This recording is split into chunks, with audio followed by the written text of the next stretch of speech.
谢部长点亮第4根蜡烛。For the 4th candle, we would like to invite Minister of Foreign Affairs, Dr. 钊燮 Joseph Wu.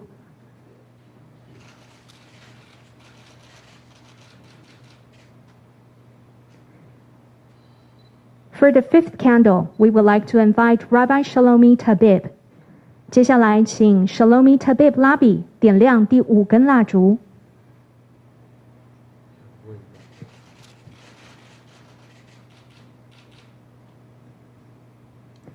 最后，恭请蔡英文总统点亮第6根蜡烛。For the 6th candle, we would like to invite Her Excellency President 蔡英文。请总统留步，我们接下来进行合影。We will now take a group photo. We would like to invite Mr. Leon Fenster to the stage for the group photo.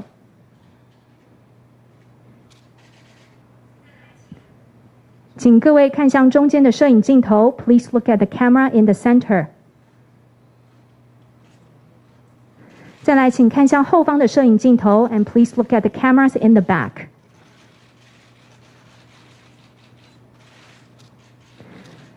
Thank you very much. Please take your seats. 谢谢各位贵宾，请大家回座。刚才以色列、德国和台湾的代表们为我们点亮了6根蜡烛，一方面纪念2次世界大战期间遭受到屠杀的600万犹太人，另一方面也向幸存者和受难者的家人致意。The 6 candles lit by representatives from Israel, Germany, and Taiwan are not only to honor the 6 million Jews who were murdered during the World War II, but also to pay respect to the survivors and families of the Holocaust victims. 接下来要邀请各位共同来观看一段世界大屠杀纪念中心主席 Mr. Danny Dayan 的致辞影片。Next, please welcome Mr. Danny Dayan, Chair of Yad Vashem, to give us some remarks through a pre-recorded video. Distinguished guests, it's a privilege for me as Chairman of Yad Vashem, the World Holocaust Remembrance Center, to address you from the Mount of Remembrance in Jerusalem. We are far from Taipei, but there are things that unite us that are stronger than geographical distance. Together with our delegation in Taipei and with the close assistance of government officials, with academy and think tanks, in the last years we have together enhanced significantly the education, the remembrance of that horrid period in human history, in Jewish history. The fact that you choose to mark the Holocaust Remembrance Day in Taipei is a symbol that human values don't know geographical boundaries.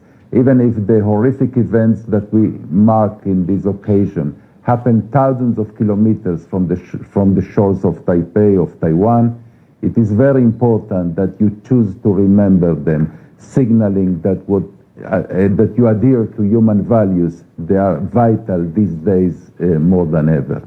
If I can say one lesson that we should learn from those days is that anti-Semitism, racism, xenophobia should be confronted immediately, forcibly, decisively in any place they are shown and when the first signs appear. Because we know what that generation probably didn't, that anti-Semitism, racism, prejudice can metastasize into monstrous dimensions. That is one of the most important lessons of the Holocaust, and I thank you for sharing it with us. Thank you. 接下来，让我们邀请德国在台协会许佑格处长上台致辞。Next, we would like to invite Dr. Jörg Polster, General Director of German Institute Taipei, to give us some remarks. Excellency, President Tsai Ing-wen, Foreign Minister Joseph Wu, Representative Omer Caspi, Chairman Yoshi-kun, President Huang Yulin, ladies and gentlemen. You have to know the past to understand the present. On 27th January this year, it has been 77 years that the Nazi concentration camp Auschwitz-Birkenau was liberated. 3 years earlier, the Wannsee Conference had sealed the fate of Jewish women, men, and children in Europe. Today, we remember all the victims who perished in these dark years, but also the survivors.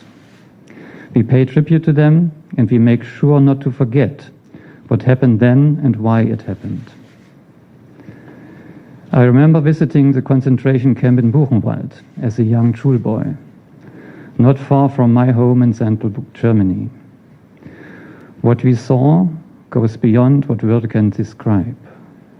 This visit, how difficult it was at the time, did in fact instill memories which are not forgotten, as they were meant not being forgotten but to be kept alive. As we have just heard the testimony of the hardships during these years from Yad Vashem chair Dani Dayan, who shared his memories with us today, my thoughts went back to my visit to Yad Vashem only a few years ago. We will hear more from Mrs. Quint and Mr. Deutsch.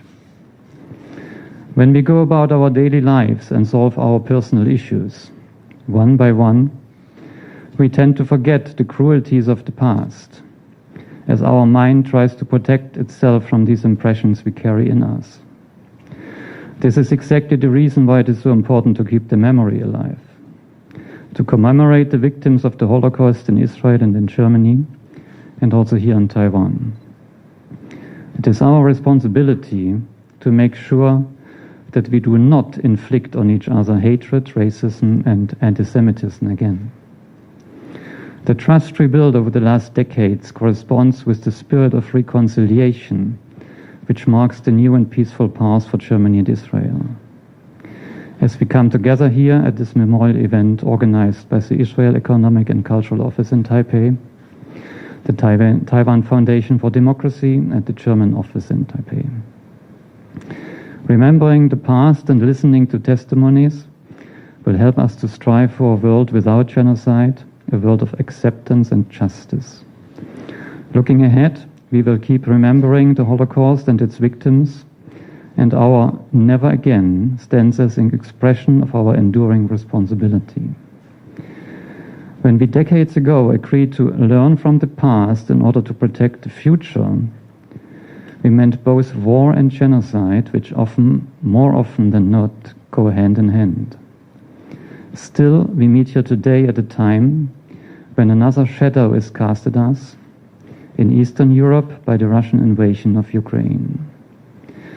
News have been reaching us telling of atrocities committed in this new war, which target, among many others, Jewish women, men and children, and even survivors of the Holocaust. While we were not able to prevent these events from unfolding, we must do everything to stop the fighting without delay. President Tsai, ladies and gentlemen, I'm grateful that we make this commitment together today, a world that remembers the Holocaust, a world without genocide, a world that finds its way back towards peace.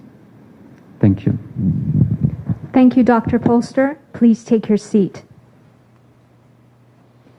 再来，让我们邀请驻台北以色列经济文化办事处柯思毕代表上台致辞。Next, we would like to invite Mr. Omer Caspi, representative of Israel Economic and Cultural Office in Taipei, to give us some remarks. Her Excellency President Dr. Tsai Ing-wen, Chairman of Taiwan Foundation for Democracy and Speaker of the Legislative Yuan, Mr. Yossi Kun, Minister of Foreign Affairs Dr. Joseph Wu, President of Taiwan Foundation for Democracy Mr. Yuling Huang, Director General of the German Institute Taipei Dr. Jörg Polster, members of the Jewish community of Taiwan, ladies and gentlemen. It is with great honor that I stand here today representing the State of Israel on the occasion of the International Holocaust Remembrance Day in Taiwan. This year is the second time that we are holding this important event together with the Taiwan Foundation for Democracy and with the support of the Ministry of Foreign Affairs, and we deeply appreciate it. I would like to especially thank Ms. Rina Quint for her testimony that soon will be heard. Special thanks to Her Excellency President Dr. Tsai Ing-wen for honoring us with her presence here. A-19173.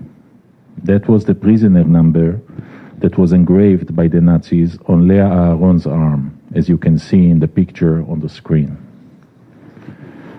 Like cattle, all prisoners that arrived in the Auschwitz death camp were marked in this way. They were stripped of their identity and their human dignity, becoming nameless numbers in the process leading to their inevitable extermination. It was the spring of 1944. Leah was only 21 years old. As she got off the train from her hometown in Romania, she was separated from her parents, who were sent directly to the gas chambers. She would never see them again. Together with a group of young women, she began months and months of daily hard labor under extremely difficult conditions that cannot be imagined. One day, they were instructed to take off their clothes and were taken to what she later realized were the gas chambers. For hours, together with hundreds of women crowded in the chamber, Leah waited for her execution. But a miracle happened. American planes bombed Auschwitz that very night, damaging its power system and preventing the gas chambers from working. Leah was taken out of the chamber. Her life had been saved. But the hardships continued. Leah had to walk for 3 weeks, 500 kilometers, all the way from Auschwitz in Poland to the concentration camp Theresienstadt in Czechoslovakia.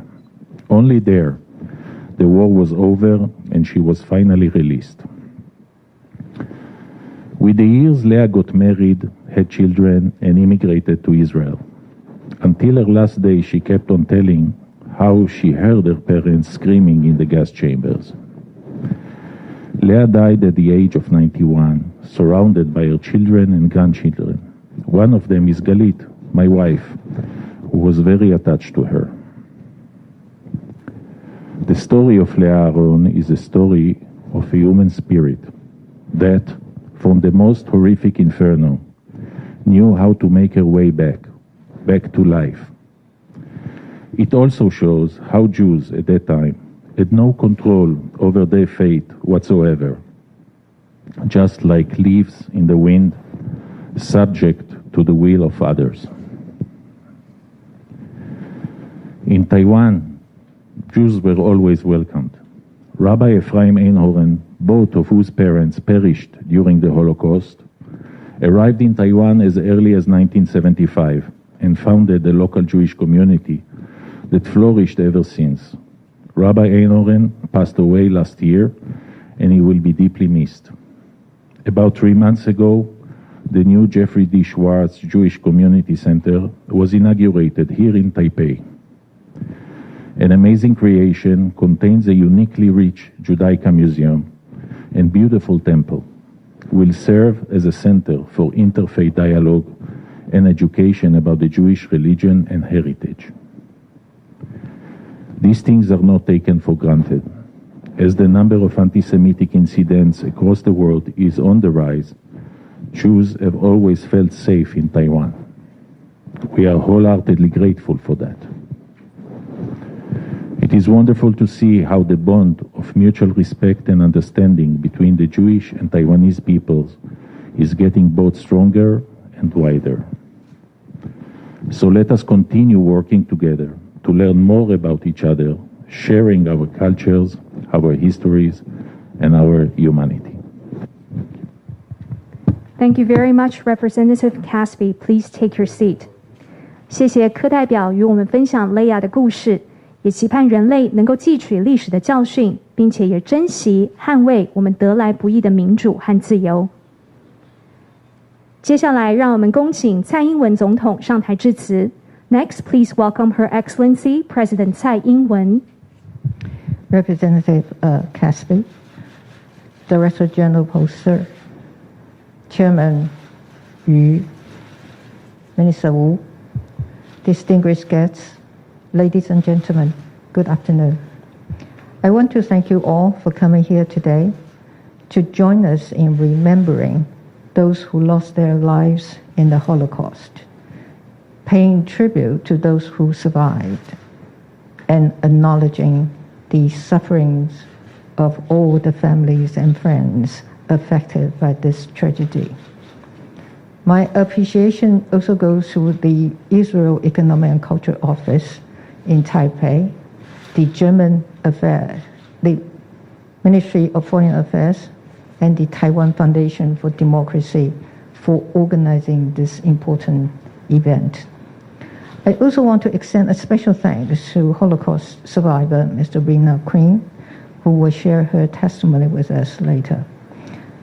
As we gather here to remember the victims of the Holocaust, the 6 million Jewish people and many others who were murdered, we pledge to never forget this period in history when human dignity was cast aside for ideology. We should also never stop fighting against the scourge of bigotry. In Taiwan, we are working to ensure that we also address the injustices of our past and uncover the atrocities committed under the authoritarian rule. This year marks the 25th anniversary of the 228 incident. The effects of the atrocities still linger among the people of Taiwan. After embarking on the endeavor these past few years in the pursuit of transitional justice, we are now entering a new phase. Taiwan is elevating transitional justice to a priority for the highest levels of the government.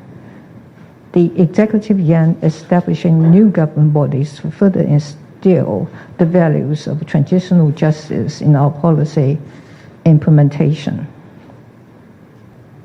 We hope this will help bring some closure and comfort to the victims of the White Terror era and their families, while realizing transitional justice in our country. Even though we have come quite a long way in our work to uphold human rights and fight discrimination, the world must continue to confront anti-Semitism and authoritarian aggression, which threatens the precious progress we have made. We are also seeing the horrifying effects of such aggression in Ukraine, which is experiencing destruction on a scale not seen since the Second World War. If we do not remember the mistakes of the past, we are bound to repeat them. And while we are all shocked and saddened by the recent events in Ukraine, we can be heartened by how the international community has come to the support of the Ukrainian people. We have also been deeply moved by the Ukrainian people's resolve in defending their country and their democratic way of life. By speaking out together against the invasion of Ukraine, we stand united behind the values that we share. That is democracy, freedom, transparency, and peace. As Jiang Weishui, a pioneering democracy activist in Taiwan, once said, compatriots must come together because there is true strength in unity. History teaches us that unity is essential in overcoming obstacles, and it has never been more important as we seek to overcome the challenges we face today.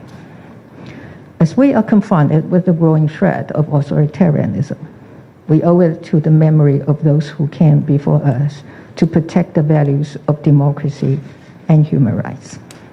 We will continue to work together with our democratic partners to uphold these values so that we can leave a better world to future generations.